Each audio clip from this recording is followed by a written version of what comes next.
Thank you all for coming out in the rain. It means more to me than I can tell you. And I'm going to bring it very close, if you don't mind. Maybe you do the drums. Tom Schiffer and our lady over here actually do Wipeout. So if you play the drums, we're here for you today. Think about it. Let me know. The cue for Wipeout or whatever your drum number is going to be Community Stirs My Soul. And I want one of you to get ready. Schreiber is drumming up his courage. I can hear it. You can see it. I can feel it in the drums. The drums feel it for you, Tom. And my topic is going to be believe. Believe in this community. Believe in the rightness of the cause of your community. Believe in each other. And then I arrive, and here's the first fellow I see. Believe. Right here, waiting on the first sofa, along with our zip code and our precious city of Tampa. And our precious city of Tampa, right up here, on a stage full of folks that I'm looking at who really inspired me. The first thing to believe in is going to believe in the cause of this community that is yours with all of your heart. And I know that many of you do. And you've inspired me by believing in your community cause with all your heart. Dina Levingood passed away about 5 years ago. President of the League of Women Voters, and a dozen different causes of community engagement. And Dina Levingood was headed here for an 8 o'clock Friday to talk about water quality in the city of Tampa, and 2 days before she was struck ill. And she told the paramedic, "You've got to get me well. Within 2 days, I've got to do a Café in Tampa about water quality." And that's the truth. The paramedic told us about it. That's the way she believed in this community and in the things in this community that are so important. Secondly, believe in each other. The ability to make friends in the trenches, blood brothers in the trenches, makes the journey a victory no matter what the alleged outcome at the council or at the commission. The victory is in the ability to find and trust and nurture and train each other. The beauty of community is each other. It's not a particular cause. Sometimes you win with the blood brothers in the trenches, and what you've won is your own conscience.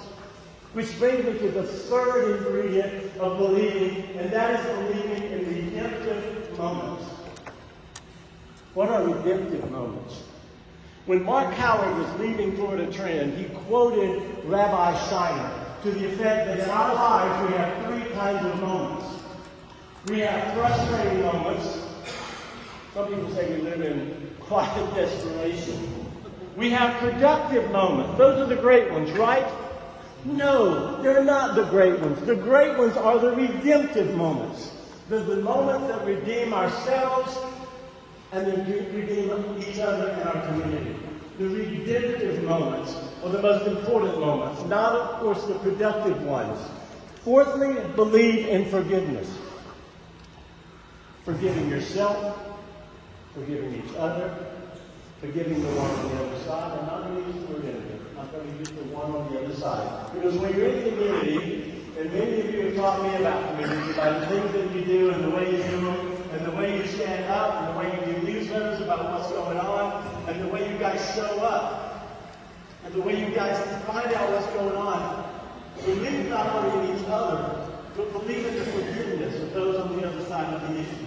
Because often you find that in the next issue there isn't going to be your ally. And even if they're never your ally, in another fight in your life, believe in them. Believe in the inherent good of almost everybody. Believe in the inherent rightness of your issue. The way Dina Levingood taught us to believe in the rightness of those issues. And then the next issue, of course, is something I bring from Why I Teach by Derek Mall. In April of 2001, a teacher named Derek Mall wrote the following. Why I teach. We wouldn't be here if we didn't believe. She was 10, desperately pained, and had been hurt heavily and mysteriously in ways her teachers could never fully understand. Her power was legendary, her temper short, and she often responded by hurting herself, scratching, biting, punching her face with a pencil. Little by little, she let me in. Occasionally, secretly, and under her desk, Lasagna would write her address on Rainbow Drive and color the faint outline of a rainbow in red, and then orange, and then yellow, and then green, and then blue, and then purple, always in that order. She would sneak glances at the design during the day, the shadow of a smile flitting across her pursed lips. One day, I caught her eye and smiled at her private moment of happiness. Teach me how to make a rainbow, I asked. Instead, she shredded her paper, broke each crayon into a dozen pieces, and tipped her desk over before storming across the room for a self-imposed timeout.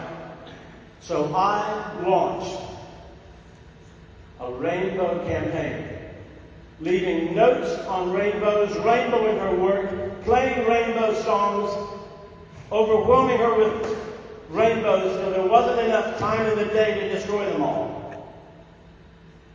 When she surrendered, it was total, complete, and it lightened the whole classroom. I became her rainbow confederate. I witnessed smiles. We saw her best work. I watched her learn. Lasagna lit up the whole room, and she lit up when she saw me. And it was my transformation that made coming to work worth all of the aggravation. The frustrating moments are going to lead to redemptive moments in the lives of the people that you're going to change.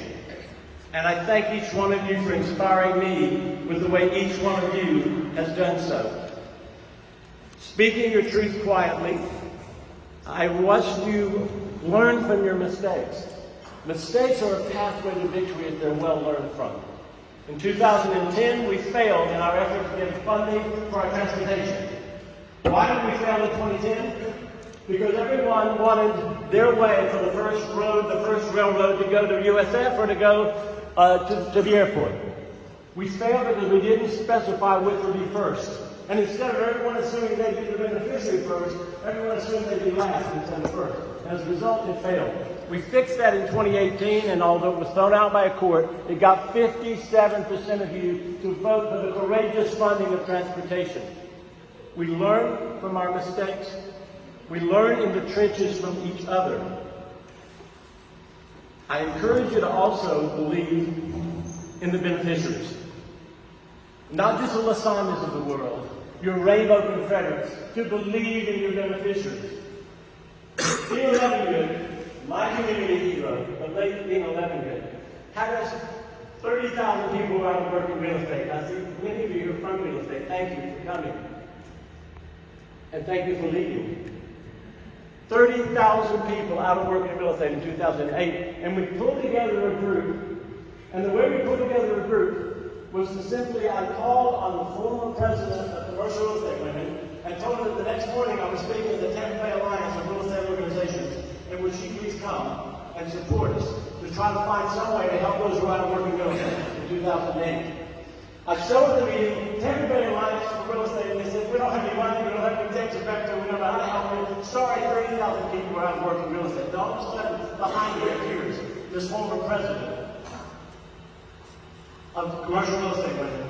She walks in, sits down behind me, and the group is turning me down because they have no money, and they have no executive director, and they have no idea how to help the 30,000 people out of work in real estate. And all of a sudden, a second lady comes behind me. And then a third person, she comes to the door and sits behind me. And then a fourth, and a fifth, and a sixth, and a seventh. All 8 former presidents of Commercial Real Estate Women showed up. And we began dividing up who had the computer, who had the money, who was going to raise the money, and thank you, Tom McGahee and others for bringing us $5,000 from the Real Estate Investment Council without even asking. Because here's what I'm trying to say. If you commit to community, the universe will conspire to help you. If you commit to your part of the community, in which you believe as firmly as Dina did, the universe will conspire to help you. And I want to thank each one of you who have been a part of my journey in this community. The next belief is going to be a belief that in those beneficiaries, Dean Levitt said, don't take those 30,000 people out of work in real estate and assume you know what they need. So she put the victims, the out of work, in the middle of the room, and we all sat back very quietly, very carefully, and sat back and listened. And the real people out of work that week needed daycare and transportation and other things that we had no idea. And so we focused on the beneficiaries. Believe in the beneficiaries. Believe in each other, in your blood brothers in the trenches. Which leads me to believing in the impossible. The nature of community is believing in the impossible. Lee Greenwood once did a beautiful song about send her rain and she'll find the rainbow. Send her thorns and she'll find the roses. Send her sand and she'll find the sea. Well, Dean Levitt taught us in community that if you send her thorny politicians, she'll refine their consciences and their common sense. You send her rain and she'll store it and make it affordable again for widows and everyone else. You send her sand and she'll deal with the sea level rising, and maybe even if you begin to believe as you must in the impossible, to be actually slow down that sea level rise.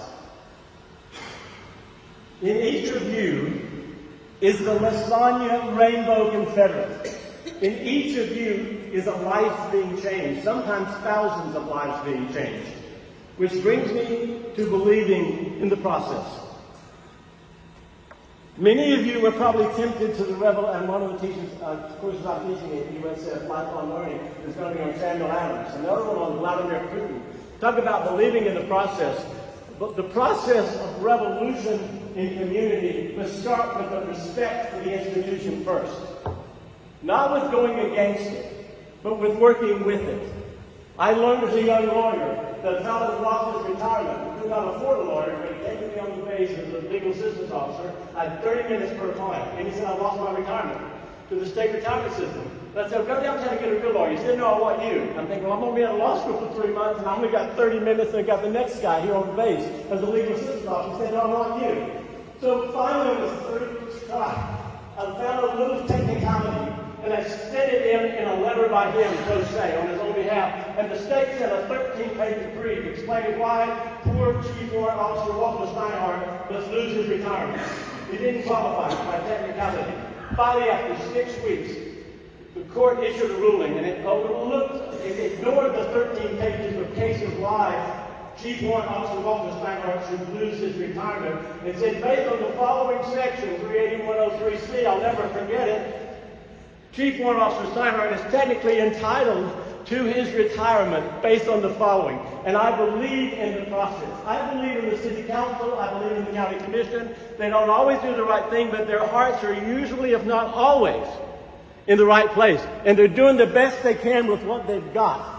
And they're doing the best they can with what they've given. So I urge you in community to please believe in the process as you believe in each other and you believe in the impossible.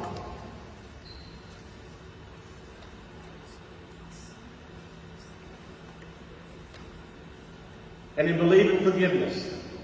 Believe that mistakes we'll learn from are the path to victory. Believe in the redemptive moments. Believe reinforcements are coming. Jeff Vidic helped pitch in $250,000 or much more in order for us to get that 57% of you to vote for funding courage with respect to transportation. And while the court threw it out, that doesn't mean we didn't win the victory of getting 57% of the people to step up for their funding of transportation and their courage. Believe that the reinforcements are coming. That there is contained in each one of you a place in each of these community fights, whether it's affordable housing. And thank you, Nathan and others, for working so hard on that, because 57% of our population is housing cost burdened, which means they're paying more than 30% for their housing. 57% are housing costs, thank you, Kim and others, burdened. 57%. That is unconscionable, and therefore a place where I know that your energies will go, as it will for a reliable, sustainable source of money for transportation and mobility. And finally, I'm going to urge you to believe in the power of community. Nelson Mandela, in April of 1964, stood on the dock going to jail for fighting for freedom and said, "This is a cause for which I wanted to die." He spent 20 years in jail. When he got out, he was made president. And then I'll be finished, Dale. Thank you. And his inaugural speech went like this, and then I'll stop. And I look forward to your questions. And I can't thank you enough for coming out here today. He stood before his people after 20 years in jail. And Nelson Mandela said, "Playing small does not save the world. If you're afraid you're going to make other people insecure, don't. Because by releasing your fear, you authorize other people by your presence to also release their fear. And the greatest fear that we have is not that we're powerless. The greatest fear is that we're powerful beyond all measure." Thank you for coming. I'd love your questions. Thank you, Dale.